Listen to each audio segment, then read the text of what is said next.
Today we'll be having a conversation with James Fishback. He's running to be the next governor of the great state of Florida, replacing Ron DeSantis. And he's running against another shill for Israel, another guy who wants to flood his state with H-1B visas and set up Section 8 housing and set up a bunch of AI data centers that make electricity and utilities and cost of living higher for native Floridians. But that guy, Byron Donalds, of course, in typical fashion, sadly has the Trump endorsement. He has MAGA behind him, tons of funding, tons of support. And yet, James Fishback actually has a chance of winning.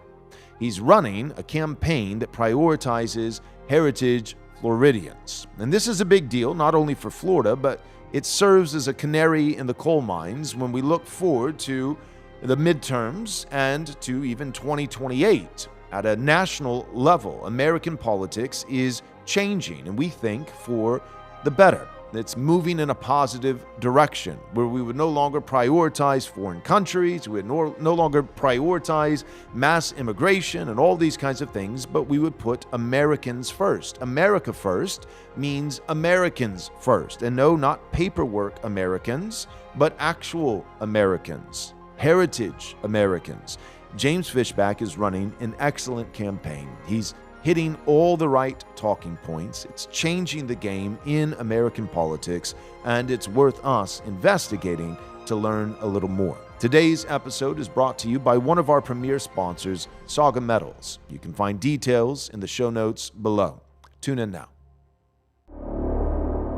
Radical Christian nationalist pastor, Joel Webbon. Joel Webbon? I'm going to talk about Joel Webbon today. Joel Webbon has been excellent.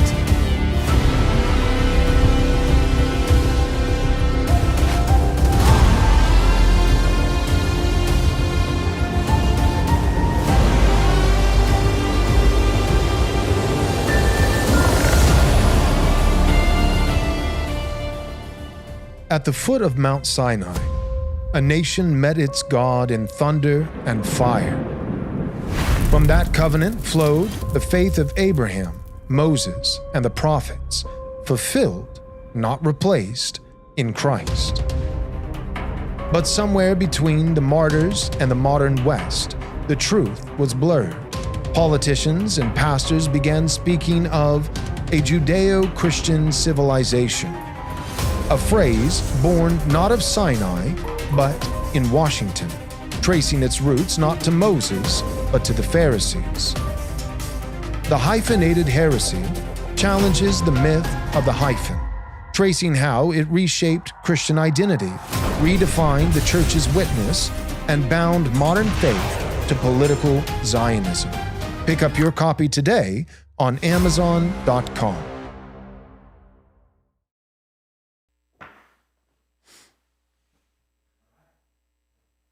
All right, are we live?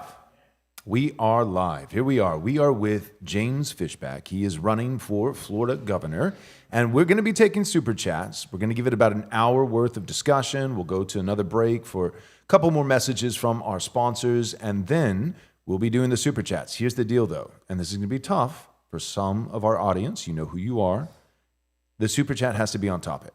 It has to be somewhat related to James Fishback actually running for governor in Florida. If you give us a super chat about interracial marriage, you're going to have to make a comment and tag me on Twitter, and I'll do my best, to get to it there. But we're not going to do that today. We are focusing on an important race in Florida happening now. James, thanks for coming on the show. Welcome.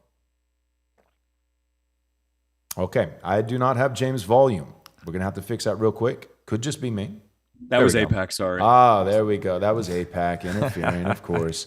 If you just took some of their money, you'd be okay. I believe by the grace of God, a day is coming, and not 20 years in the future, I think soon, to where guys who have taken APAC money are going to try to scrub it, try to hide it, try to literally be chasing down APAC. Please take it back, because it'll be like an albatross around their neck. Like, you won't be able to win an election in America if you have taken APAC funding. Do you think that's possible? I think it is possible, and because it utterly compromises you. You can't go and say you're America first, Joel, and then take money associated with a foreign government and then push for policies to the detriment of Americans to the benefit of that foreign government. It doesn't matter who that foreign government is: Israel, Qatar, China, the UK. It could even be Sweden. It could even be the IKEA meatballs people. It does not matter. If you take money from a foreign government, you have forever tainted your ability to be pure in the eyes of the public. And even if it were the case that you weren't using that money and that influence to pervert your thinking and priorities, you would still have the stain from the public's point of view that you were compromised. Either one, good or bad, best case scenario, you are still in the eyes of the public compromised. Yeah, well said.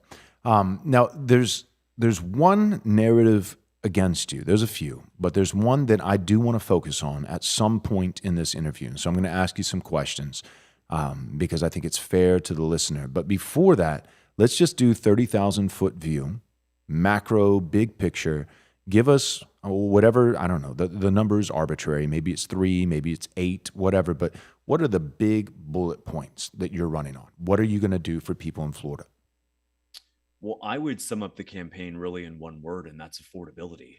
Not in an abstract sense, but honestly, Joel, in an existential sense.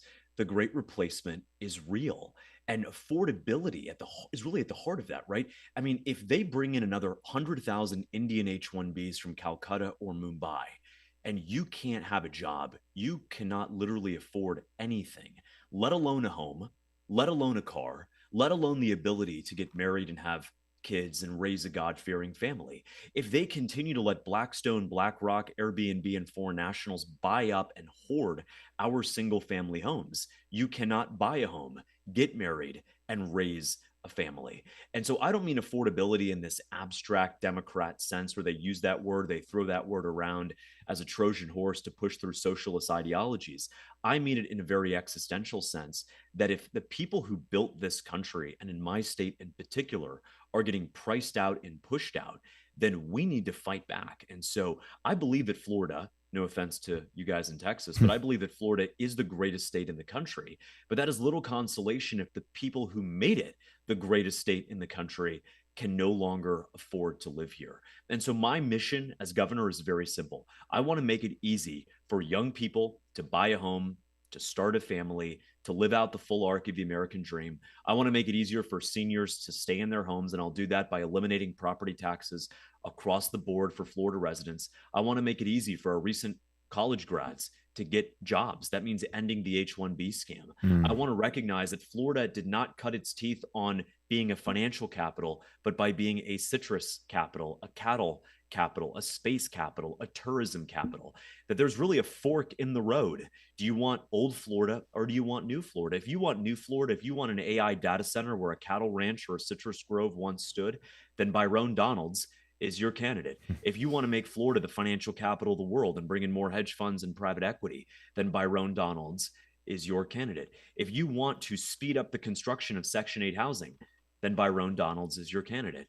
But if you believe in the dignity of heritage Americans, if you believe that the identity and history of our state is not negotiable, if you want a governor who's not going to apologize for our history, or in the case of Byron Donalds, he wants to change the flag of Florida because it so closely resembles that of the Confederacy, he is ashamed of our Confederate history, and I'll never apologize for our Confederate history as governor, then I am the candidate who will not just make life a little easier, but a lot more affordable. And there's a lot that can be said about the specifics, the nuances of that. But I think the number one litmus test for so-called, operative word, so-called Republicans is whether or not they will acknowledge the fact that we are being replaced right now. A Republican that does not acknowledge the Great Replacement, let alone has a plan to overturn it, has no business getting anyone's vote. Yeah, well said. It does seem like, guys have talked in the back alleys of the internet about horseshoe theory, and that as guys are, particularly young white men, trending more right-wing in their politics, and then, of course, the left has progressed further and further and further towards communism and extreme forms of, socialism, but a global socialism that completely erodes and replaces the native population of a nation. But yet, as these things are happening, there seems to be, and people point it out as a gotcha, but some measure of overlap, this horseshoe theory. And, I think there's some validity to that. But more than that, the way that I would articulate what I see happening in American politics that is somewhat novel is simply a breaking down of the left-right paradigm of the Democrat Republican paradigm. Like, if you're going to run for office, you're still going, at this point, you have to run under one of those two major parties. That's simply the way that our political system works at this current juncture. So I'm not saying, somebody on a GOP ticket that's somehow, a mark against them. If I was going to run, I would run with the GOP. But it seems like there's a grassroots swell, not just on one side, not just, the forever, Republican voters that are going to come out, but actually on both sides of the aisle, this bipartisan sentiment that's growing of, look, this guy, some of the moral and cultural things that he stands for, like, for instance, being against abortion or being explicitly Christian. There's people on the left who would be like, don't like it, but my biggest focus right now is, can I afford groceries? Can I afford housing? And so that affordability issue has become kind of this grassroots bipartisan issue. And it's, you and also, I think of Casey in Ohio, but the two of you, and there's a couple other guys, are kind of functioning right now, and the verdict's still out. I'm hopeful and prayerful. But the verdict is still out, but you're serving as canaries in the coal mine to see, like, is this viable? Is this kind of platform? Is this rhetoric? Is this mission, this focus viable? And right now, it seems like there's a lot of momentum, like it really might be viable, that it might kind of change the paradigm of American politics from not what it always was, but at least what it's recently been in the past few decades of just neoconservatism and, we'll abort, 15 less babies, we'll celebrate, homosexuality, but not transgenderism, or no, we'll celebrate transgenderism, just you got to wait till you're 18 years old, and not for, a 14-year-old. And it's just, the lesser of two evils, and one side is just, conservatives just enshrining the victories of the left just, 6 months after that battle was fought and lost. But what you're arguing for is, look, these cultural things matter. And I've heard some of your rhetoric and really being courageous, and I appreciate that. I heard you, it was like a video where you were surrounded by a bunch of young men outside, and you were saying, no, we're not going to Happy Diwali, no, we don't do that here. This is America. Merry Christmas. Christ is King. And so I see that with you. I also saw you saying, yeah, we're going to shut down every abortion clinic, which was incredibly encouraging. And so those things are there, and they should be there. That's good. There's not a compromise. But it seems like the front-facing view is you can feed your kids, you can start a family, you can live the kind of life that your parents were able to live and took for granted. Is that an accurate way of expressing kind of your strategy? Well, I think it is, Joel. And I think that this idea of the lesser of two evils is exactly how we got into this mess. Why can't we just have someone who is good as opposed to lukewarm?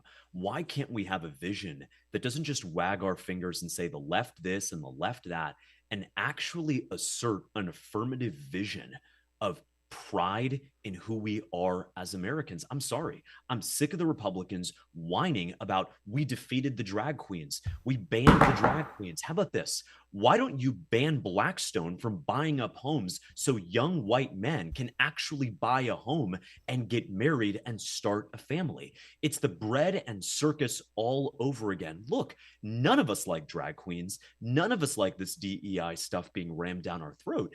But at the end of the day, we have got to do something other than push out performative slop. The lukewarm Republicans have no place in the party. Joel, I'm reminded, of course, of Revelation chapter 3, verse 15, where we are told that you're lukewarm, you were neither hot nor cold, so I spit you out. We have a very high bar we have to reach as Christians. And as Americans, I don't think it's enough to simply say what we are against. What are we actually for?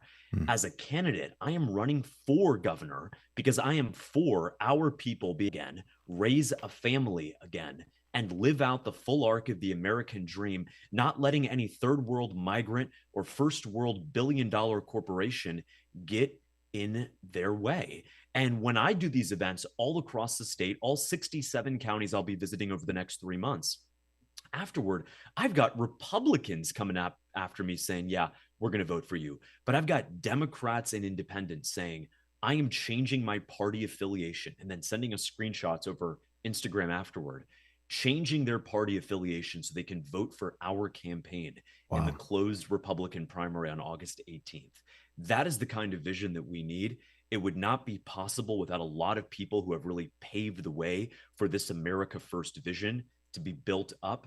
But I'm honored to be out here meeting with voters, earning their trust. And I'll tell you, it's not going to be easy. The America First movement has been burned many a times by slick candidates like Vivek Ramaswamy coming out of nowhere, promising us the world and then falling off the face of the earth. Mm-hmm. We have to have real candidates who are willing, as was the case with President Reagan, to not just ask for that trust, but ask to be verified, ask to be vetted. And I'm never going to ask my state to blindly trust me. I'm simply going to ask for the opportunity to earn their trust. We got 8 months to go, and I want to earn every single vote that I can.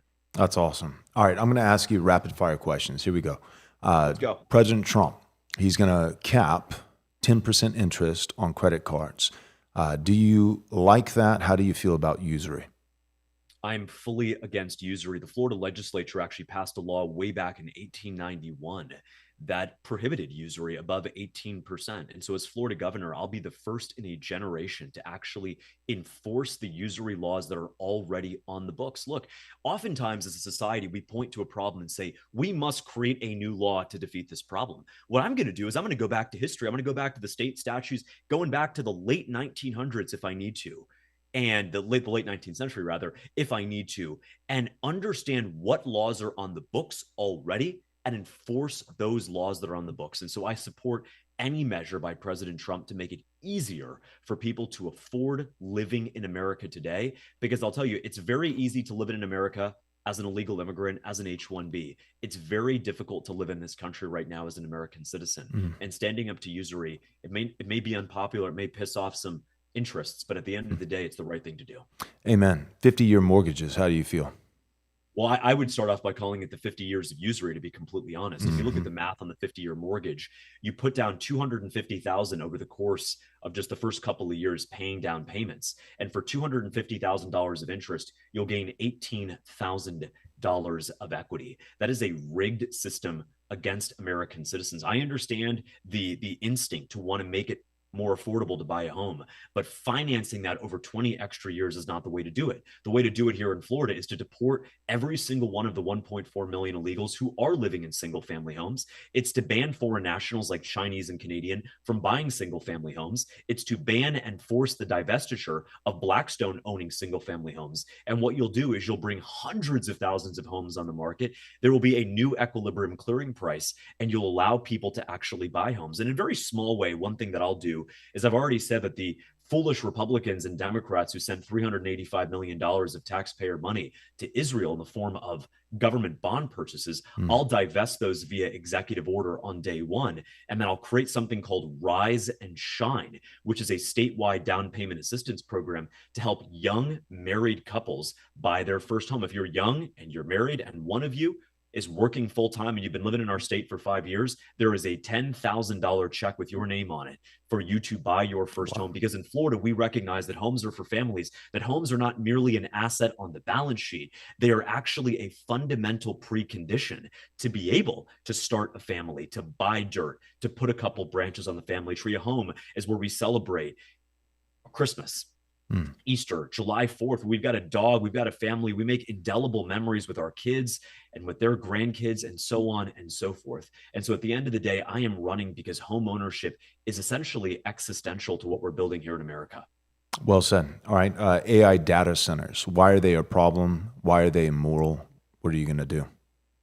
Well, there's a lot of reasons why they're a problem, but right off the bat, the biggest thing is that an AI data center represents somewhere between 500,000 to 1 million new homes in terms of energy. And so when you bring on that kind of energy demand onto a limited power grid, you get one of two things. You get higher electric bills for everyone else. So essentially, locals have to subsidize OpenAI and Elon Musk building out the AI data center. And then second, because there's limited bandwidth on the electricity grid, you end up getting rolling blackouts. So you want South African style energy production, you're going to get that in a community toward you. And then I think on a second point, what ends up happening is, what does the AI data center say about us as a state? Where Citrus Groves once stood, a now massive, monstrous AI data center that makes a Costco look like a 7-Eleven will now stand. It is going to be ugly. It is going to threaten the environment. It is going to be an eyesore. And these are not hypothetical arguments. These are already materializing in Georgia, in Pennsylvania, in Tennessee, where these AI data centers are being built. You're seeing higher than expected electric bills. You're seeing it's affecting the water supply locally. And again, it's this massive eyesore. And so I don't think as Floridians, we can pretend that we are something that we are not. We are a state that has a proud heritage of agriculture, of citrus, of cattle, of space, of the Everglades, of wide open range. And we cannot lose that for a quick buck via AI data centers. As Florida governor, I will preempt and block all AI data centers that threaten our water supply and threaten to raise our electric bills. Well said. H-1B visas. What are you going to do? Are they good? Are they bad? What's the solution? Well, in the words of Clint Eastwood, they're neither good nor bad. They are ugly. And why H-1B visas are really bad is because they sell American workers off to India. What an H-1B visa does is it allows a foreign third world slave laborer known as an Indian to come in and do the job at half price. And so now an American here in Florida, Jacksonville, Orlando, Fort Lauderdale, wherever, they get laid off, not because they didn't do the job right, but because they got replaced by a third world Indian who was willing to do it cheaper. I have a very, very strong belief that American jobs are for Americans. I am not an economic corporatist. I am an economic nationalist. I believe that the economy must work for American citizens. And if it doesn't, then it is not an economy worth envying or worth praising. I don't care about GDP or the stock market. I think those are nice to haves, but the need to have is, are our people gainfully employed, not just for the wage that it represents, but for the dignity it imparts on young men and women to be able to have a job, to be self-sufficient, that when you have an income, you're more likely to get married, to have a home, to have kids. You're less likely to fall victim to the vices of pornography, of addiction, of substance abuse, of all of that. And so I recognize that a job, once again, is not merely a pay stub or a direct deposit. It is the beginning of a self-disciplined routine that allows men and women to really cut their teeth, to really get an understanding of what it means to contribute to their community. And so, yes, the H-1B program replaces American citizens here in Florida, but it also robs them of their very essence, of their very identity. And as Florida governor, what I'll do is, I'm not playing games with these companies. They have a very simple choice. Do you want to have access to the billions of dollars in state contracts, or do you want to keep your H-1Bs? Because if you are one of the tens of thousands of companies that have access to our state contracts in Tallahassee, and you want to keep H-1Bs, you are no longer going to have access to those state contracts. No state contracts for companies that replace American citizens who have done nothing wrong. And if we need to, Joel, what we'll end up doing is we'll put a fine on these companies so it recalibrates the market price. It removes the arbitrage. So for example, you lay off somebody who's making $70,000 a year and replace them with someone who's going to make $35,000 a year. Guess what? We're going to fine you $35,000 for that worker. So now you don't have a choice. You got $70,000 for the guy you just let go, or you've got $70,000 for the H-1B Indian.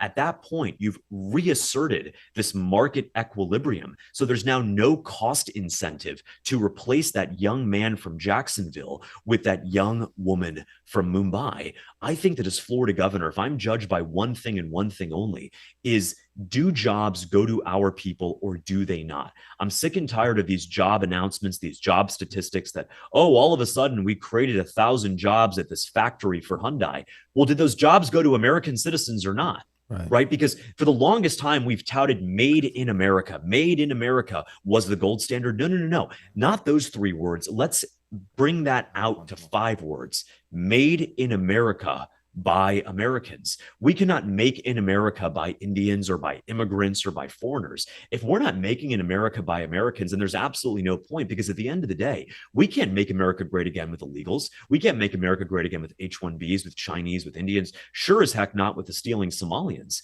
We have to make America great again with Americans. Right. Free market or Americans? What should be prioritized? I think the free market is an excellent way to deliver for a free people. But the truth is that the free market, capitalism, laissez-faire economics, that is merely a means to an end. We're not going to sit here and say, you know what? We have the freest market in the world. We are the freest, most capitalist system in the world, while our vets are living on the streets, while young couples are getting outbid by Blackstone, while a young college grad who studied computer science and did everything right gets replaced by an Indian H-1B. We can't sit here and say that we are the freest market when our people are afflicted with substance abuse, dying of overdose, have been drawn into lust and pornography. No, the free market is not the goal. It is a way to achieve the goal, but a free people is the goal. A free people of American citizens who are not being replaced by billion-dollar private equity firms, by foreign nationals, by illegals, by H-1Bs. We have to remember that the free market is a vehicle to get to the destination, but a free people, a dignified people, a unified American people is the only goal that we should strive for. Well said. Is abortion murder? Yes. And there's no compromising for me on abortion. Abortion is either murder or it isn't. It's either a Holocaust or it isn't. It is either the greatest genocide in human history or it isn't. And so I'm sick and tired of people like Byron Donald saying things like, we need to compromise and we need a European system of abortion. He said last year that, quote, abortion is a medical procedure. No, Byron, abortion is murder. And so as Florida governor, I'm going to shut down every single abortion clinic in our state. And the reason why is because young women are being captured by the abortion industry, are being fed the lie that an unexpected, unplanned pregnancy is a curse. No, every pregnancy is a gift from our Christian God. And I'm going to stop that slanderous lie dead in its track in our public schools. But Joel, I am not just going to shut down or perhaps even burn down every single abortion clinic in our state. I am going to erect a Christian crisis pregnancy center right where that abortion center once stood. And the reason why is because when young women are faced with an unexpected pregnancy, they deserve our grace, they deserve our patience, and they deserve the full weight of our community behind them. I'm reminded that the greatest woman to ever live, the Blessed Virgin, the mother of our Lord and Savior, she too was afflicted with the fear, uncertainty, and doubt of an unplanned, unexpected pregnancy. And so if that can affect the mother of our Lord, I believe that it can affect and does affect young women across our state. And I believe for our sisters, for our nieces, for our neighbors, that we must stand up and treat them with respect, dignity, and patience at a time of what is clearly, unequivocally fear, uncertainty, and doubt, and put the full weight of our community behind her as she navigates this unique circumstance. Well said. Next question is 2 parts, and it takes me just a moment to flesh out. So humor me for a second. So my view of politics, my view of justice, a penal system in terms of dealing with criminals. I believe the Bible speaks in categories of sin, those things that are virtuous, that are good, those things that are immoral, that are sin. But not all sins are crimes. Okay, so coveting is a sin, but coveting is not a crime. That said, applied to the issue of homosexuality, I believe that homosexuality is unequivocally, in biblical terms, a sin. That said, in terms of a nation state and how it enforces righteousness and things that please the Lord, I do not believe that we should have a police system that goes into private homes and is trying to spy on individuals and round them up for things that they're doing that may be sin, is sin, in a private quarter. However, when it comes to public displays, especially formal celebrations and promotions, propaganda, gay pride parades, these kinds of things, drag queen story hour, I think that breaches from the category of sin now to what would actually be properly categorized as a crime. So that idea, number one, do you believe that homosexuality is a sin? And number two, would you agree that there is a certain level where it actually should, the state should have sanctions, certain penalties against homosexuality when it becomes public promotions, indoctrination? Do you agree with what I've just espoused in terms of sin-crime distinction? Joel, I believe that any sexual intimacy that occurs outside of marriage is sinful. Any and all sexual intimacy. And I also believe that as a Christian, marriage is between one man and one woman. I'm not going to apologize for that. That might be something that Republicans have abandoned and said, no, the times are a changing, as Bob Dylan said, and so we have to adapt. We have to be cool. Absolutely not. Our Lord and Savior recognized that no matter what the zeitgeist ended up praising, we had to stand strong. And so where I stand is that any sexual intimacy outside of marriage is a sin. Marriage is between one man and one woman, and a society that tries to venerate and exemplify sexual degeneracy is not the society that our founding fathers fought and died for. Whether it's drag queen story hour, the objectification and commodification of women via OnlyFans, pornography, whatever it may be, I'm running for Florida governor to stop that, not just to stop women from abusing themselves, or worse yet, being exploited by these online pimps who traffic their bodies via OnlyFans, but also to stop young men from being drawn into lust, from having their minds rewired by pornography to the point that they're 30, 35 years old and they don't even know how to talk to a woman because they've gone down so many online rabbit holes. And so I want to break some news here with you, Joel. I hadn't planned to do this, but allow me to do it, which is that as Florida governor in year one, I will push for the first of its kind OnlyFans sin tax. If you are a so-called OnlyFans creator in Florida, you are going to pay 50% to the state on whatever you so-called earn via that online degeneracy platform. And that money will be used to fund our education system, will be used to fund the crisis pregnancy centers, will be used to fund the first of its kind mental health czar for men in particular, because men have been told for far too long that they are guilty of masculinity, that they are guilty of all of society's ills. I'm not going to stand for that slanderous lie. What I'm going to do is I am going to end this lie that toxic masculinity is responsible for all the sins and ills of society. If you're an OnlyFans model and you reside in Florida, get ready to pay 50% of your income to the state. It is called a sin tax because it is a sin, number one. But the purpose of a sin tax in economics is to disincentivize and deter a behavior. And yes, as Florida governor, I don't want young women who could otherwise be mothers, raising families, rearing children. I don't want them to be selling their bodies to sick men online. And I don't want young, impressionable men who have strayed from Christ, who have strayed from our Lord and Savior, to be told and drawn into lust and have their entire brain rewired. We will raise hundreds of millions of dollars of income on the OnlyFans sin tax. And if we don't, Joel, if we don't raise that income, you know what it'll mean? It will mean something even greater has materialized for the young women and young men of our state, that the OnlyFans industry and its supporters, and you know who those supporters are, Joel, that its supporters will have been utterly robbed of their ability to rob us, not just of our hard-earned wages, but of our commitment to Christ. Well said.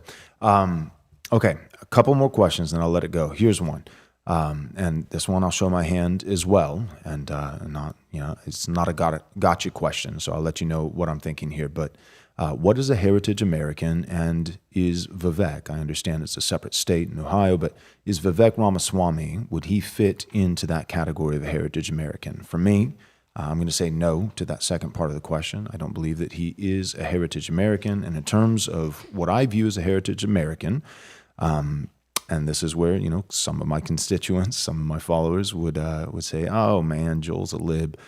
For me, a heritage American would be somebody who is third generation or more in America. They're not somebody who just came over, 15 minutes ago.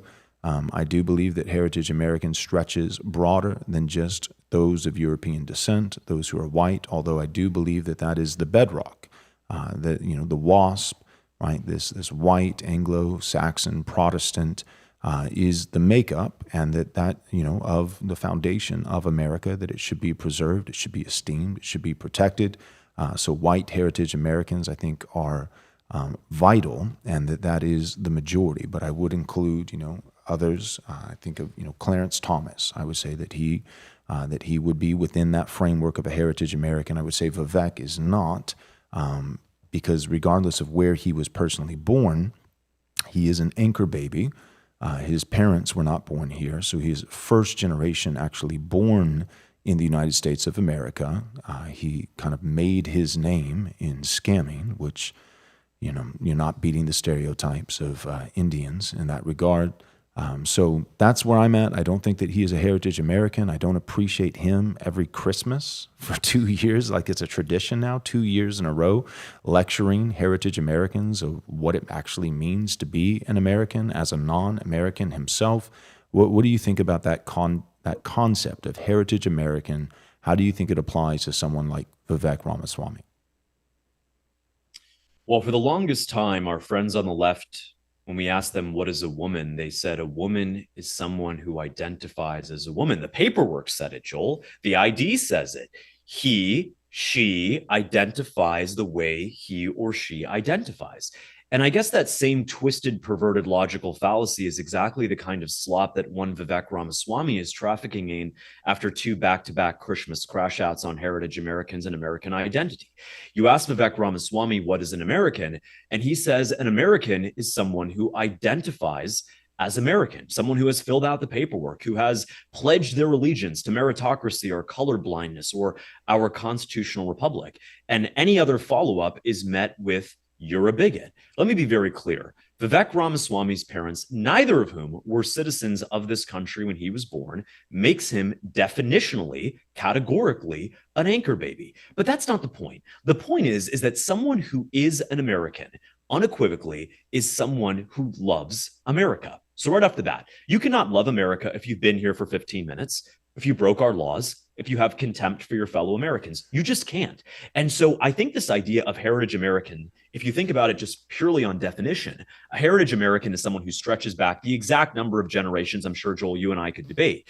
I would actually consider foundational Black Americans, of course, as heritage Americans. They've been here much longer than Mr. Ramaswamy has, and they've actually contributed to our country. Secondarily, I think the issue of American identity nowadays is that simply identifying with American values, whatever that means, does not make you an American. That 9-year-old Somalian girl who came to Minneapolis, known nowadays as Mogadishu, and said that we, Joel, are living on stolen land. She is technically an American citizen now. Well, how on earth is that possible if she's lecturing us and holding contempt out for her brothers and sisters all across this country? I think what we have to remember is that we are not an economic zone. We are not a free trade area. We are not a Dubai, a Singapore, or a Hong Kong. We are a nation, and a nation is built, yes, around ideals, but it's also built around a people, an identity, a Christian identity, first and foremost. And so the way I think about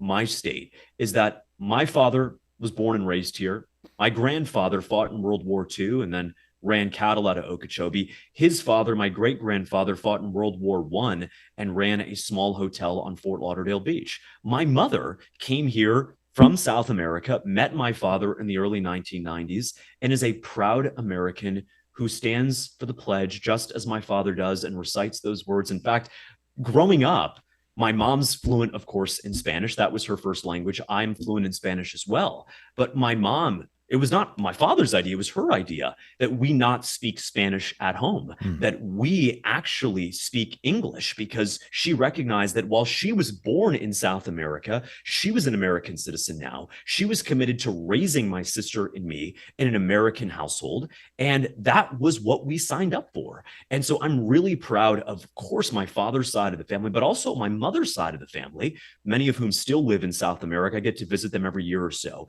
because my mother recognized that when she was moving here, that she was now leaving behind not just her nationality, her citizenship in South America, but her identity, her language, to the point where she was going to raise my sister and me exclusively on English. Now, of course, my extended family speaks Spanish. I speak Spanish with them when I go down and visit.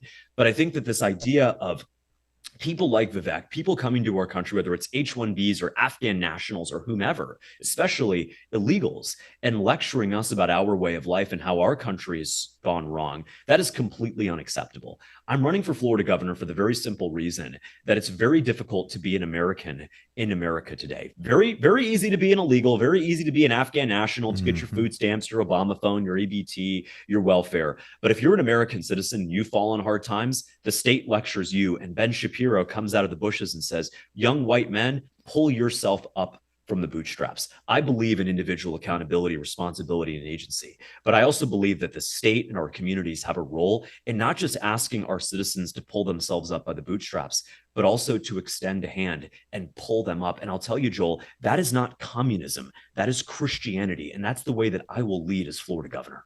Well said. Whites, should they remain a majority here in these United States, and what happens the moment that whites become a minority? Well, the very simple way to think about it is if you were to kill every single white person in America and replace them with an Indian national from Calcutta, would it still be America? And of course, the answer is absolutely not. I think that it's important to recognize that our founding fathers were white, they were Christian, and they were men. And any attempt, whether it's via a public school history teacher to distort that truth or a Google AI chatbot, when you ask them to generate an image of our founding fathers and it looks like the set of a Migos music video in Atlanta, that is not exactly accurate, but it's also insulting. It's insulting to our country. What I respect about foundational Black Americans, and I might disagree with them on a lot, especially on the issue of reparations, but that's okay. You're not going to agree with everyone on everything, is that they don't pretend that our country was anything other than a country that founding fathers who were white Christian men ended up starting. Now, they are part of our history. They are part of our story. But at the end of the day, I think that the foundational stock of America historically has been white. And that in any country, whether it's China or Brazil or, of course, India, that if you eliminated the founding stock from being the majority of the country, if you said, well, the Han Chinese ceased to live in China, it wouldn't be China. If you said that Indians ceased to live in India, it wouldn't be India. And of course, if white Christians ceased to make up the majority of America, you could hardly call it America anymore. I think the bigger point, though, is how do we create an economy that actually separates American citizens who have been treated like second-class citizens for far too long from the rest of this third world foreign labor that comes into our schools, takes our jobs, buys our homes, and replaces us and denies us our very existence in our own country. That's what the bigger fight here is about, and that's exactly why I'm running for Florida governor.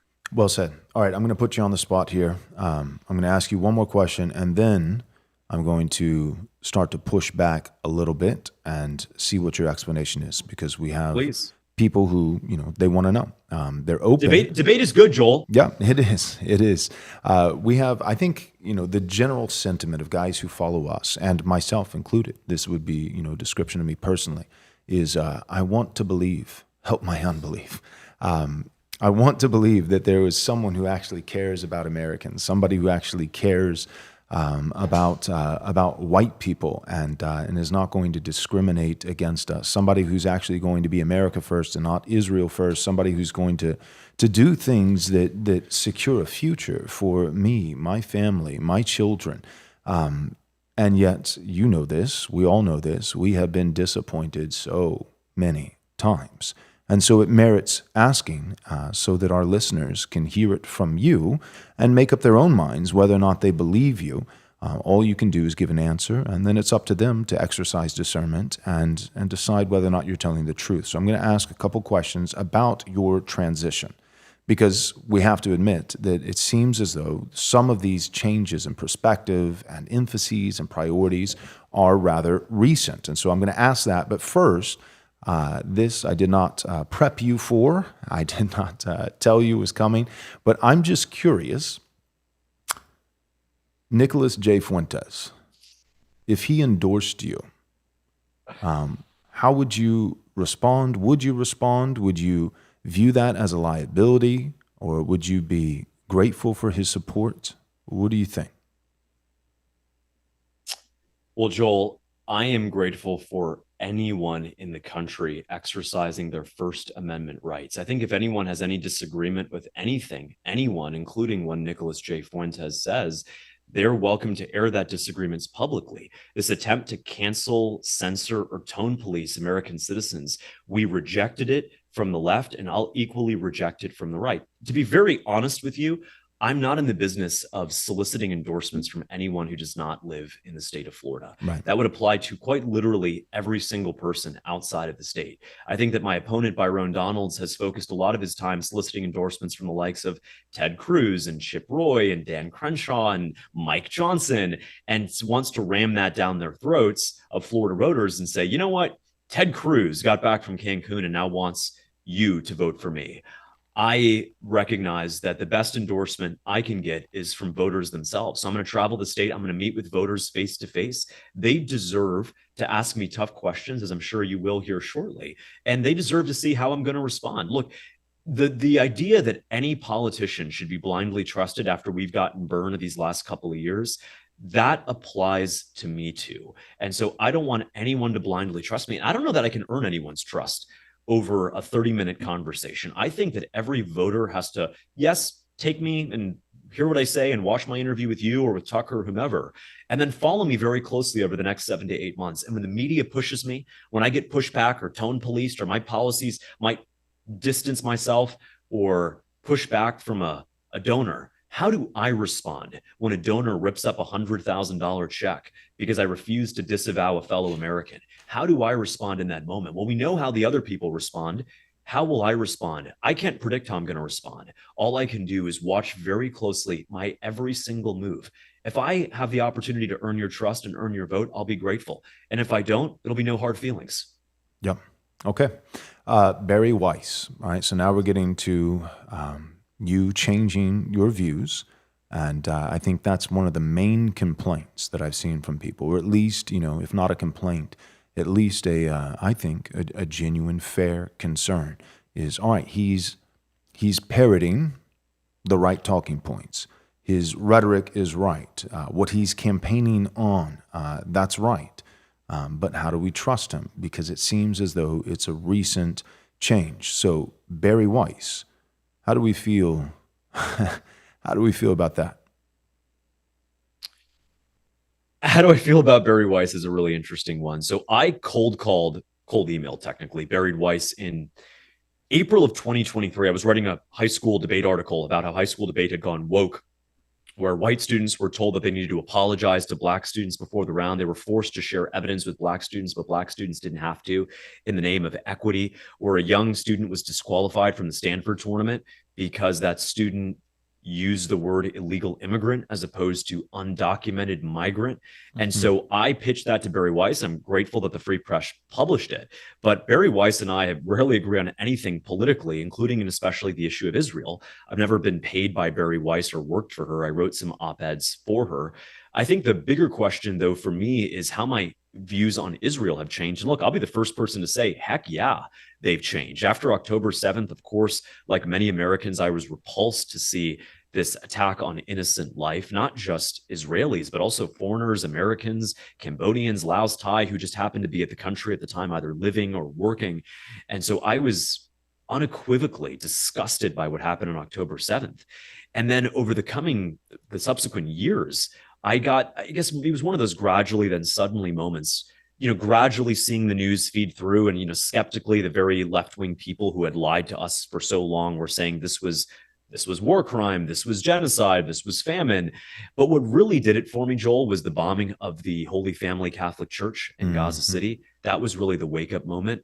And I got to say, I take responsibility because that was really selfish of me to say, look, I'm not going to care about this issue until it's Christians who are being slaughtered. And that was quite literally the truth. I didn't really hone in on the issue until my own people had been the victims of this aggression, of these war crimes. And so my views on Israel have changed a lot. I think that we should welcome that evolution in people. But I've been a person who's for better or worse, been a registered Republican since I was in high school. Not that that means anything nowadays, but yeah, I'll be the first to admit that my views on Israel have changed a ton, to the point now where the Israeli media has called me a threat, or Benjamin Netanyahu was meeting with my political opponent, Jay Collins, who will be announcing later this afternoon. He's now challenging me for governor. And Miriam Adelson, of course, the darling of Tel Aviv, has said that she is raising a war chest against me. And so I am someone who recognizes that when the facts change, I will change with them. And I was wrong on Israel before, and I now understand where that issue now stands today. Yeah. Okay. Well said. The Adelsons, even here in our great state of Texas, they continue to pose a massive problem trying to set up in the DFW area a casino that would attract like a magnet the worst of the worst. It would draw all kinds of things aside from gambling and degeneracy in that regard, but also drug trafficking. It would just further impoverish people in that area. And there are a lot of good guys on the ground, local, city council and guys like that we know, that we appreciate, who have been fighting against them. But it seems like everywhere the Adelsons go, everything that they give their money to, if you vote for the opposite, you'll probably be making a good decision. All right, so I'm going to leave it there. We're going to go to Super Chats here in a moment, but first I want to give Wesley and Antonio, my co-host, a moment, because I took most of the time here because I had a series of questions that I wanted to ask, and I appreciate your answers. But Wesley and Antonio, do you have anything for James? Yeah, James, thanks for coming on. And I just wanted to point out for the listener, I've worked in politics and worked on campaigns, and something politicians do that you don't do is they'll promise something that's not whatsoever in their purview to accomplish. I think of Zohran Mamdani, who promised free childcare in New York City. Well, the state legislature sets the budget, so he can promise that all he wants, and people can vote for him on the premise of that promise. But as we're seeing right now, there's no takebacks. There's going to be no way he's going to be able to accomplish free childcare for everyone in New York City who wants it. But I want to point out the difference when you talked about the H-1B visa program. H-1B visas is a federal issue. If you were elected governor of Florida, you wouldn't have the opportunity to change federal work structures like that. But you did say, here's what I can do. This is an issue. It's outside of my purview, but let's get creative. And what I can do is address these state contracts. And these companies that bring in these workers, they want the money that comes from these contracts. And here's what I can do if I was given that authority, given that power to do so. So I just wanted to point that out to the listener. Much of what James is saying here, he's backing it up by saying, and I would actually have the authority to do this as governor. I'm not the legislator. I can't necessarily control what it is that they put on my desk, but this I can control. This I can do something about. Here's where I can make a difference there. And so I just wanted to commend you for that. Thank you, Wes. I appreciate it. And I think that's what we want, right, from our elected officials, those seeking higher offices. Okay, you're telling us the what. Tell us the how for once. Tell us the how, right? And I've actually studied these issues over the last couple of months. I'm reminded of the Supreme Court case, which was utterly unanimous in 1976, Dakanis v. Bika, which found that states do have the authority and the compelling state interest to regulate immigration around employment fines. And so what California tried to do, believe it or not, in the mid-1970s, you can imagine that California tried to stand up to illegal labor, is that they passed a law to fine employers for hiring illegals. And the Supreme Court found in this unanimous decision that states do have sweeping authority to pass laws that, while affect federal immigration law, purview via workers, they can and do have a compelling and legal interest to enforce state law around federal employment visas. And so I look forward to using this constitutional authority. And at the end of the day, I think you said it best, and I'm going to use that line if you don't mind, Wesley, which is, let's get creative, right? I'm not going to sit here and say, that's not my problem because federalism, because the federal government, no. The state governments created the federal government. The 10th Amendment is the most underrated of the Bill of Rights, because what it says is that authority that is not explicitly enumerated to the feds is reserved for the states and her people. And I know that Clavicular likes to looks max. There's a guy on my team called Zach who likes to polo max. I am going to states' rights max. I am going to use every single tool in my toolbox to protect our workers and to assert our sovereignty over the federal government. government. I don't care what the DC bureaucrats who are Republicans who are trying to ram down our throats want us to do. And I also understand that there's a prospect that one Gavin Newsom could be president in 2028. And I sure as heck don't want Gavin and his team of bandits to try to ram stuff down our throats. And so I recognize that what we're going to do is going to be creative. In many respects, it's going to be unprecedented. It's going to, in many respects, also challenge existing Supreme Court precedent around things like abortion, around things like immigration law in our public schools. And what I say is one of the greatest blessings that President Trump bequeathed us with was a conservative Supreme Court. We'll see the ACLU. We'll see CARE. We'll see all you guys in federal court. And guess what? We'll appeal it all the way to the Supreme Court, where we will win either 6-3 or 5-4, depending on how she is feeling that day. And I think we know who we're talking about. But at the end of the day, we've got to be very honest that our job is to not say we're going to do things. It is to actually do things. It's as if you told, I've told someone on my team, for example, the other day, I said, can we go get some pizza? And the pizza place we were going to go to was closed, but then he didn't stop him. He just went over to another pizza place and didn't make the excuse that, oh, well, this pizza place closed early, so we couldn't get pizza. No, the task was to get pizza. Do not come back here unless there is pizza for this group. And so my job is to make Florida great. It is not to make excuses, and I'm always going to stand by that edict. Well said. Antonio. Yep. James, thanks for coming on. Just one question for me, I think, before we go to Super Chats. I think our listeners would appreciate your articulation of you could say the GOP landscape in Florida specifically, but perhaps the GOP landscape nationally as you think about MAGA and I think what your platform represents, which is a more sort of America First sort of position with respect to some of the policy descriptions around sort of corporate interests and immigration, those sorts of things. What do you make of it? Especially I think as you consider sort of MAGA and where MAGA will go as the GOP tries to find an identity outside of Trump. I mean, thinking beyond the elections in 2026. So if you could give us a rundown of that, I think we'd appreciate it. So I think the debate is framed often online as MAGA versus America First. Now, I think we all know what those terms mean and your viewers do, but for the average person sitting at home, they don't know what MAGA means or America First, and they probably in many respects support both. I think the issue is that our party now has been torn asunder, and there's two real camps to it. There is what we call economic capitalism and citizenship capitalism. If your goal of capitalism is to make the economy, which is to say GDP, the stock market, nominal GNP, all of that, if your goal is to elevate that as your North Star, that is economic capitalism. That is effectively what we've had for 25 years now, from George Bush to Mitt Romney, even to Barack Obama. That is economic capitalism. What I am fighting for as Florida governor is citizenship capitalism, an economy that is unapologetically free market, but one that advances the free market for the benefit, the exclusive benefit of citizens. And so my central question around economic policymaking is this: does this economic policy benefit, which is to say help young men and women get married and buy a home?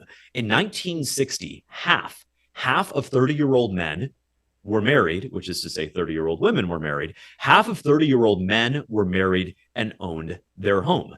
Today, less than 15% of 30-year-old men are married and own their home. And the reason why is because, among other reasons, our economic system has lost sight of what we do to measure economic prosperity. If we're going to measure economic prosperity by how much Scam Altman is going to be investing in AI data centers, that is the wrong way to measure it. If we're going to measure it on stock prices or GDP or whatever economic statistic will flash on the Bloomberg terminal on Tuesday morning, that will be the wrong way to measure it. I think we think about economic policymaking around that very question.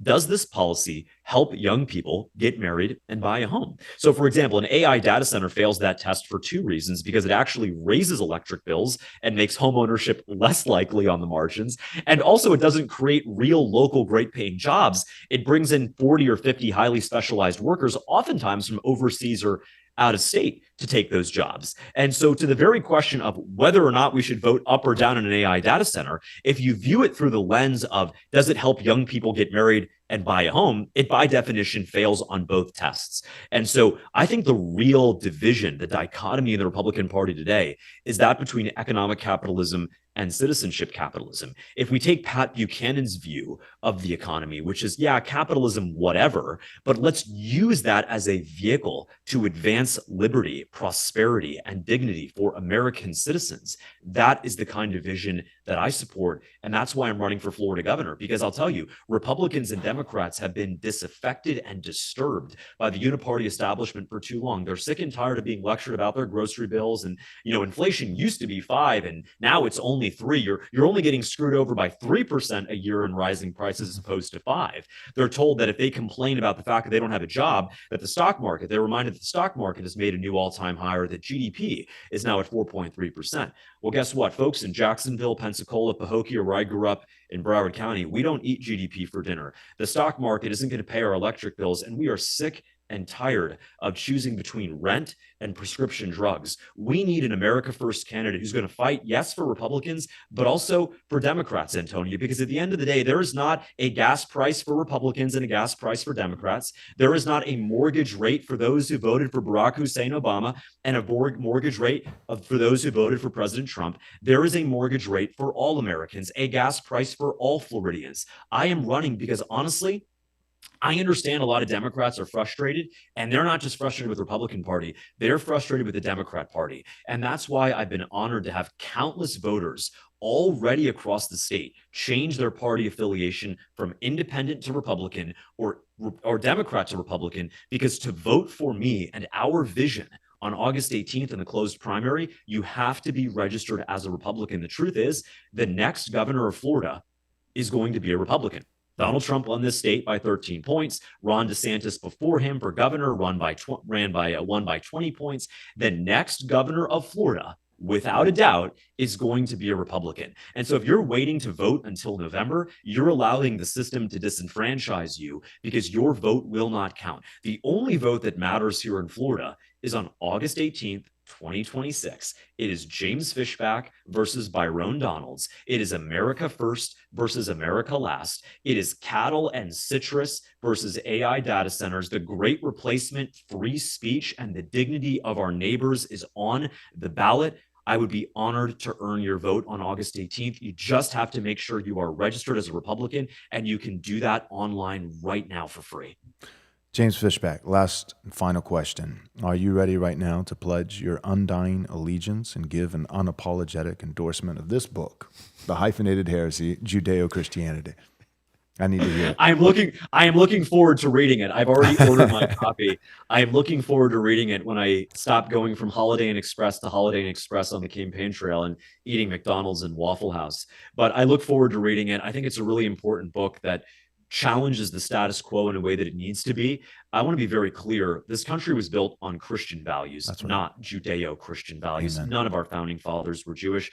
And that is not a diss. That is not disrespect for my Jewish friends anywhere in Florida. It is just a fact. And so to use a line that is often trafficked by one Benjamin Shapiro, facts don't care about your feelings. It is a fact that our country was built by Christian men, and I'm sick and tired of the history books, the teachers' unions, and including and especially the political commentators on the right trying to distort that history. It was wrong. It was wrong for Democrats to distort history with the 1619 Project, and it is equally as wrong for Republicans to ram the Judeo-Christian lie down our throats. I have respect for my Jewish friends. I have respect for their faith and their religion, but at the end of the day, we were built as a Christian country. Our First Amendment protects the rights of everyone to worship in their own individual way. But I'm an unapologetic Christian. I believe that Christ is king. My life verse is Luke 6:46. Why do you call me Lord, Lord, and not do as I say? I think that I, as a Christian, and many others have struggled with this idea that, yes, we believe in a Christian God, but we often stray from those precepts, from those teachings, from those commandments. And I'm an imperfect man. I'll be the first to acknowledge that. I'm often asked, how can you revive Christian faith across your state? I don't know that we can pass a law or pass additional funding to do that. But my commitment is what I've been doing for the last 2 years, I'll do for the next 4, and hopefully for re-election, the 4 after that. You will see me and my wife and my kids every single Sunday in the Christian pews professing that Jesus Christ is Lord. Because if you want to be a Christian nation again, you need our leaders to be unapologetically Christian in every single thing that they do. Amen. All right. James, thanks for your time. We appreciate it. We're going to go to a final word, some advertising that we have, and then we're going to go to our super chats. We've already said, we'll say it again. If you're listening, right now we are broadcasting live on the air. We're on X, YouTube, and Rumble. The super chats for today, even if you put money behind it, you send a super chat. If it's not related to the topic, we're not going to address it on this episode. We want James to be able to respond to questions that you guys have for him. So if you're willing to stick around right after this word from one of our sponsors, then we will send some super chats your way and give you a chance to answer. And we have a decent listenership that's actually there on the ground, citizens in Florida. So let's stick around, and we'll be right back. Here at NXR, we believe it's our duty to exercise wise stewardship over our national resources, both for our domestic flourishing, but also our national security. This isn't just about economics, it's about fulfilling our God-given mandate and defending our country. In March 2025, the Trump administration signed an executive order declaring it imperative for national security that America rapidly boost domestic mineral production because our defense systems currently depend on materials we're importing from adversarial nations. Take titanium. It's essential for F-35 fighter jets, naval destroyers, and advanced radar systems. And yet today, China controls roughly 60% of the global supply. Now, this is where Saga Metals comes in, trading in the U.S. as SAGMF and in Canada under the ticker SAGA. Saga is developing the Radar Titanium project in Labrador, a strategic commodity, exceptional results, fully funded, and a government mandate behind it. Saga Metals is a company I'm watching closely. To learn more, check the link in the description below. And thanks to Saga Metals for supporting today's episode. All right, let's go ahead and get the super chats up on the screen so that we can see them. And we will begin with the very first one. Here it is. Antonio, will you take that? Dapper Dan. Yep, Dapper Dan, 1993, sent $10 and is asking any thoughts pertaining to the fact that the ICE agent in Minneapolis shot twice from the side of the car when he wasn't in danger. I voted for them to deport illegals, not to shoot white people. I think there's a question that came in before our disclaimer. Our disclaimer around. We'll have to save that for another time. Yeah. Appreciate you, Dapper Dan. We'll get it. We'll get to it another time. Let's keep going. Okay, so we'll jump to the next one. Chris Tisking, 12256, sent $10 and says, "This channel has been banger after banger ever since it started. I'm skeptical of Fishback, but he's really winning me over. You guys are all killing it. Appreciate your encouragement." All right. Next. This dude Rock sent $5. Fishback, addressed to James. Fishback, what would you say the center right and farther right wings' greatest political blind spots are? The pendulum won't stay in our corner forever. Again, James, this is for you. I'll just read it one more time. What would you say the center right and farther right wings' greatest political blind spots are? It's probably that as long as it's not illegal, immigration is good. And, you know, this idea that, well, we're going to build the wall, but it's going to have a big, beautiful door, or that, as my opponent Byron Donald said last year, that we want anyone from anywhere to come here so long as they're going to contribute. No, absolutely not. We don't. The mass invasion of our country, whether it's illegal or legal, which is to say blessed by the Uniparty in DC, that is wrong. And so what I want to see from more and more from my party and the platform I'm running on is that no, the mass invasion is wrong. The Haitians in Springfield were actually here legally. They were given temporary protected status in 2010 after the devastating earthquake in Port-au-Prince. The Afghan sicko who shot 2 National Guards members right before Thanksgiving last year was here legally. And I don't need to remind anybody that the 9/11 hijackers were also here in our country legally. And so I believe that, one, we were not a nation of immigrants. I believe that immigrants have played a historic role in our country, a historical role as well. But at the end of the day, what worked in the 1970s and 80s does not work today, because in large part, the legal immigrants who came to our country via Ellis Island, they weren't handed an Obama phone, EBT, or Snapchat. They were actually given the opportunity to earn, to pull themselves up, and they actually assimilated. The third world migrants coming here today, whether they are given legal status or not, they refuse to assimilate. They refuse to contribute. They act as if they're entitled to everything, but in all honesty, they give nothing in return. Well said. Wes, can you take the next one? All right, we got a super chat from Jonathan Perez. He said, thanks to the NXR guys for taking an interest in our Florida governor race. The content has been fire lately. James, when will you be in Naples? I will be in Naples next month. So we have a full 67 county tour set up that I think you guys can appreciate. With security and with literally Israel calling me a threat in their own media, I want to be cognizant of not giving people too much heads up. So we're announcing all events about 2 to 3 days beforehand. I'm in St. Augustine today. So if you're in St. Augustine, go to my X or my Instagram and you can see exactly where we're going to be. We're going to be at the Applebee's. No $3 margaritas for Joel Webben, though. And we will be there and I'll be taking questions directly from voters.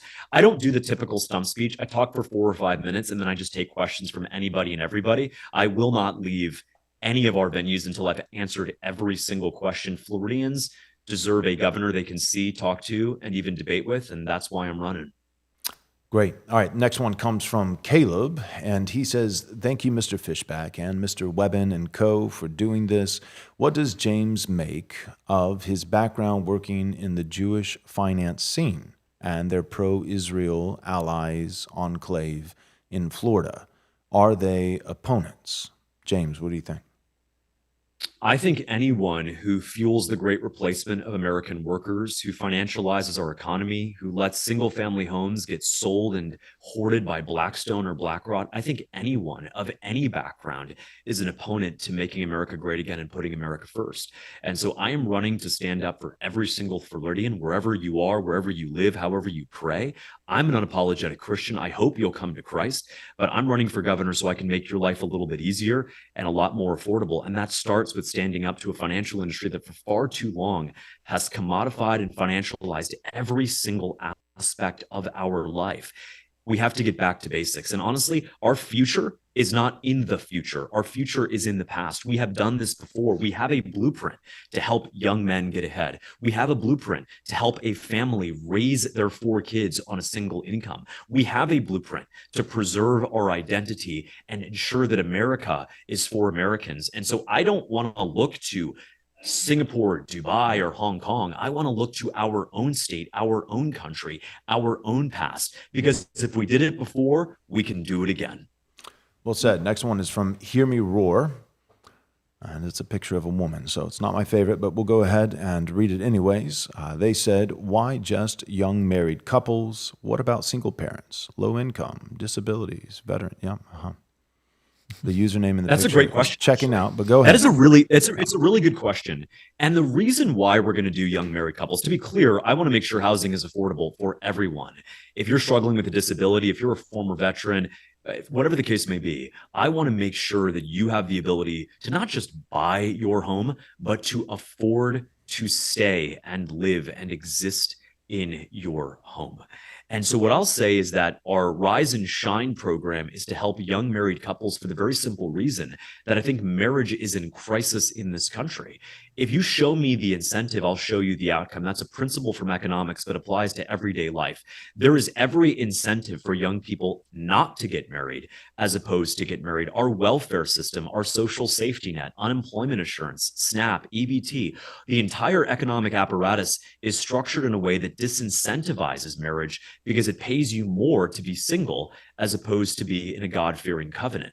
And so I want to tip the scales the other way. I want to create an economic system that actually incentivizes marriage. And I want to help, yes, young women, but also I got to sit some of these young men down and say, guys, get real. Stop sleeping around. Close out your OnlyFans account. Put down the blunt, go back to church, rediscover Christ. That is the way we're going to revive our identity as Floridians. And if that means creating a specific economic incentive that tells young men and young women that it's time to settle down, quit playing games, put down the nonsense and actually get real about your relationship, then there is a $10,000 down payment assistance check with your name on it. But I'm not going to create an economic system that continues to celebrate, exemplify, and incentivize this singlehood situationship, sleeping around. No. What made Florida great was the covenant and the governance of marriage, and we have to get back to that. And Rise and Shine is one of many programs that will help people afford a home, but this program in particular is exclusively for young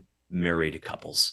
Amen. That's good. That's part of the problem with not just Florida or a singular state, but just with our country as a whole, is that we're constantly degrading everything down to the lowest common denominator. And so we essentially what we've done is we've made the footnote the headline. We've made the exception the norm, and we continue to subsidize and favor and promote and handhold all of the most difficult situations to the utter neglect of God's ideal. And then we wonder why nobody's striving for the ideal. So none of this is a lack of compassion. If I can just add on to what James is saying, it's not that we don't care for single moms. It's not that we don't care for the disenfranchised and for those who are down on their luck and having a hard time. But what we're saying is that for decades now, that's really all of who we've cared for as a nation. All of our attention, all of our resources, all of our emphasis has gone towards a group of individuals who, in some cases, were really done unjustly. They really were mistreated. They really are victims.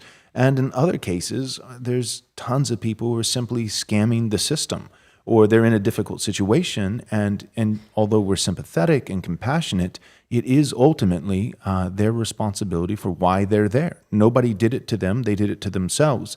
Meanwhile, the one group of people that are, like the meme, that are like drowning on the bottom of the pool, just a skeleton, long forgotten and neglected, are the people who are trying to follow the Word of God and do things the way that the Bible tells us. And for once, it would be nice to give a little bit of focus to them. The next question comes from Commander Tun. He said, love, or she, I don't know if it's, I don't know, but this individual said, I love the OnlyFans syntax. How do you mobilize the boomers to vote for you? It's mega frustrating to me that the boomers don't seem to care about young people's concerns. What do you think, James? I get that line a lot that the boomers don't care. I don't think it's true. I think that we have to frame it, we have to message it in a way that, one, shows that they're actually on the hook, because if young people don't get jobs, can't buy a home, they're going to continue to be dependent on not just taxpayers, but family members who are older. And that creates a real dependency trap, both financially and culturally. And so how do you win the boomers? How do you win anybody? Is you just show up. And that's what I'm doing. That's why I've got 67 counties on the map for the next 3 months. That's why I'm living out of a Holiday Inn Express, eating at Waffle House and McDonald's, because I've got to meet every single voter I can, get this message to them, and recognize that they may not agree with me at first. They may be apprehensive at first, but my goal is to, quite honestly, not take no for an answer, and make sure that we can get this message directly to them, because I think our message resonates with everyone. The issue, especially of eliminating property tax, look, if you're 60, 65, 70 years old, you've already bought your home. You're not renting it from the government.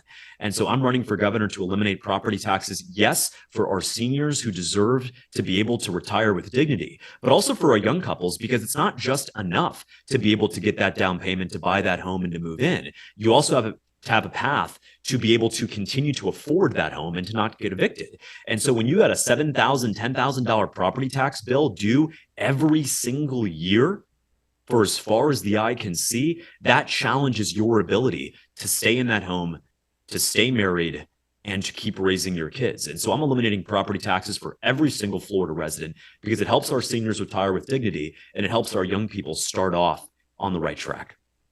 Well said. Well said. The next one comes from username GeoGasser1B, and they say, Russia facilitates Christian persecuted migrants. To this day, there are a lot of European stock families in Africa and South America. I would like to know if Fishback would implement something similar. Could you repeat it again? Sorry. Yep.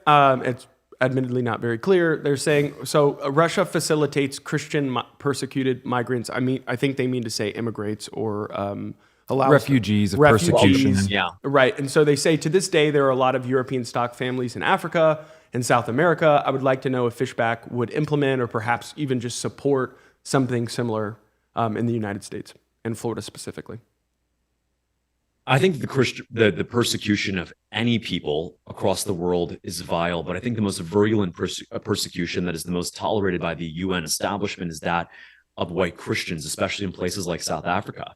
And so I pray for my brothers and sisters in Christ who are being persecuted wherever they are in the world. My job as Florida governor, to be completely honest, is I don't have authority over facilitating immigration. Quite honestly, if I did, I'm not bringing anybody else in, because the people who have a right to exist are the people right here in Florida, the third generation citrus farmers that I was meeting with in Frostproof just 2 weeks ago, the cattle ranchers in Okeechobee, the anglers in Southwest Florida and on the Gulf of America. They deserve a right to exist. And right now, quite honestly, Florida is full. We are full. We don't have any room for any other person other than our own. And I'm running for Florida governor to take care of the people who put our state on the map.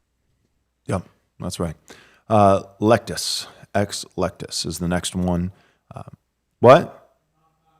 Yeah, It's off topic. We'll get to that one at the end. Sorry, we'll have to get to it another time. Okay, let's keep going. We've got Bob Thy Log, something like that. Wes, will you read this one? All right. Bob said, can't wait to see you, James, in St. Augustine later today. Is it true that you have a $200K lien against your personal possessions and had your Tesla repossessed earlier last year? It is. It is. I'm not going to hide from that. So my former boss, hedge fund billionaire, I'll accept responsibility for what I did. What I did was I worked at a hedge fund for 2.5 years. And instead of doing the noble thing, which is to start your own firm at the end of the year, not in the middle of the summer, I just abruptly left in the middle of the year and left my entire team and my boss with all of these convoluted macro positions that I was running. And that wasn't fair. And that was not okay. And as a result of that, there were numerous frivolous lawsuits filed against me. I filed the first one against him for wage discrimination and for being underpaid and all of that. But I think this is just emblematic of the system that we live in nowadays, that you can't just move on from a job. You know, yes, I should not have left in the middle of the year. And no, probably my boss should not have sued me for millions of dollars, knowing full well that I couldn't pay it, simply in an attempt to get back at me and to exact revenge for the crime of leaving in the middle of the year and starting my own business. And so I accept full responsibility. My boss was able to convince a New York judge, which is to say everything you know about that, a New York judge, that I owe him his legal fees, because that's how my non-compete agreement was structured in my employment agreement. And so that's that. But, you know, to tell you the truth, I'm not rich and I don't aspire to be. I never have been. I am running because I love my state. And at the end of the day, my own situation is not one that I'm particularly caring about. I care about the folks who are struggling to make sure that they can keep their homes, that they have the ability to pay rent, pay their property taxes. That's why I'm running for Florida governor. And that's why I ask everyone to, at the end of the day, to review everything. I am not going to ever be a closed book. I want everyone to scrutinize every aspect of my life. And even the things that don't paint me in the best light, perhaps you should factor them in, but ask yourself, is this worth not voting for this vision for our state? I am not going to be someone who's going to bring in my political opponent's own choices, like the fact that he knocked up his mistress while he was currently in a marriage in 1998 in Tallahassee. I'm not going to bring up the fact that he was arrested for drug possession with the intent to distribute in 1997, and then in 2000 was rearrested for felony theft. If voters want to examine that, and if they at the end of the day decide that that is going to be part of their decision-making process, so be it. But at the end of the day, this is not personal. It is about which vision is better for Florida. It's not about the what. It's not about the who, rather. It's about the what. Yep, well said. Byron presents a very dark vision. Okay, this is from Reformed Farmer. They said, keep up the good work, James and NXR crew. Then we have another one from James B. He said, can you explain your co-founder of Arizona and his ties to Azoria, sorry, and his ties to TAMID, Tamid, onward, and onward Israel. How is this not a conflict of interest? So I think you're referring to Asaf Abramovich, who was with the company for just a few weeks when we started out. He's no longer was never really involved with the company. I started my investment firm, Azoria. My understanding is that he was part of some Israeli group in college. I've never visited Israel. I've never had really extended conversations with him about Israel. I don't even really know his politics, to be completely honest, except for the fact that he's a backstabber and has said various vile things about President Trump and heritage Americans. But aside from that, I have no formal relationship with him or Tamid. Never been to Israel, have no plans to ever go. All right. Next question. I think that's all of them. Oh, that's all of them? All right, that's it. it. Thank you so much, James, for your time. We know you've got a busy schedule and more things to get to. We wish you the best of luck, and we are praying for Florida that the best man would win as far as we can tell. You seem to be that man. You have the right vision. I think it matters. Like, people want credibility. They want something that's trustworthy. But I think, I'm sympathetic because it's my own testimony as well. The reality is that nobody comes out of the womb with a fully developed worldview and political policies and all these things. Like, the reality is we're all learning. We are all, a product of place and time and providence, and we're developing our views as we learn. And for a lot of us, we're learning through the school of hard knocks. We're learning by seeing corrupt politicians and what they've done to our country, what they've done to our states, and in a very real sense, kind of, responding with a never again mentality. And so everybody's kind of at different legs of their red pill journey. And, the only question I think that matters is whether or not the things that you're saying now are the things that you really believe, that you mean, that you're committed to, that you're going to hold to. It would be great if we had guys running for political office who held all of these kinds of views that we here at NXR espouse and that you're espousing, and have held them, for the last 20 years without any contradiction. But the reality is that for a lot of us, 2020 and, the Branch Covidians and the Summer of Love with George Floyd and BLM and all these things was a wake-up call, right? There was new data that we had to process that we hadn't seen before. And maybe we should have seen it. Maybe we should have been more aware and more vigilant.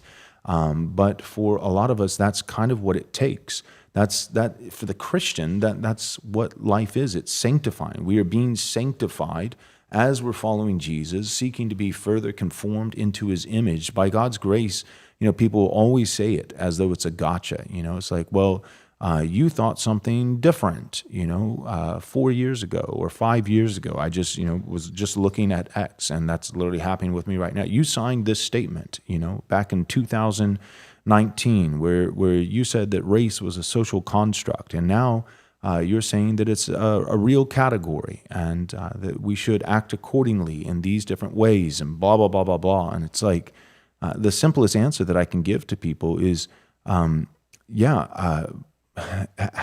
is it a brag? How is it a point of pride to say, I was retarded 20 years ago, and by the grace of God, I'm just as retarded today. I haven't learned a single thing. I haven't developed at all. I haven't progressed at all. I haven't grown at all or matured at all. I was stupid then, and I'm just as consistently stupid now. I just don't see that as a plus. So for me, that would be my biggest prayer for you, James, is that ultimately, it's the Christian doctrine of repentance. It is to change. And so my biggest prayer for you is that the repentance, right, all the areas where you've changed, that it would be genuine change for the glory of God and the good of people in Florida. Any final thoughts? Well, I think you're spot on. And I'm reminded of a quote that I learned in high school, which was, if you don't look back at yourself 5 years ago and think you were a complete idiot then, you've learned nothing. Right. So I am proud to say that 5 years ago, 4 years ago, even a year ago, I was an idiot. And we should encourage this evolution politically. It's so long as it is sincere. Right. It has to be sincere. I'm reading a comment, by the way, that just came across from my Democrat opponent. Yes, not just my Republican primary contenders, but my Democrat opponent. David Jolly condemns racial slurs by James Fishback, calling on all candidates to denounce. The Florida governor's race should be a contest of ideas, solutions, and leadership, not racial slurs and demeaning divisive language. James Fishback is a formidable Republican candidate for governor. His undisguised racist comments describing a black candidate's vision as a Section 8 ghetto and referring to Byron Donalds as Byron and a slave are deliberate, offensive, and beneath the state. At the end of the day, we are done with the tone policing. Yeah. Yes, from the right, Ted Cruz attacking me last night, but also and especially from the long storied position of tone policing of the left. And so this is exactly what we're sick of. Everyone's worried about me calling it a Section 8 ghetto, as opposed to the reality that Byron Donalds does in fact support land developers all across our state, turning what used to be tracts of land for agriculture into these large, single, unified, brutalist, ugly Section 8 style homes in the name of housing affordability. My vision for housing affordability: deport the 1.4 million illegals, ban Blackstone and BlackRock, and create a down payment assistance program along with an economy that allows young people and old people to actually have great wages, a great sense of home ownership, eliminate property taxes so it isn't just easier to buy a home, it's easier to stay in that home.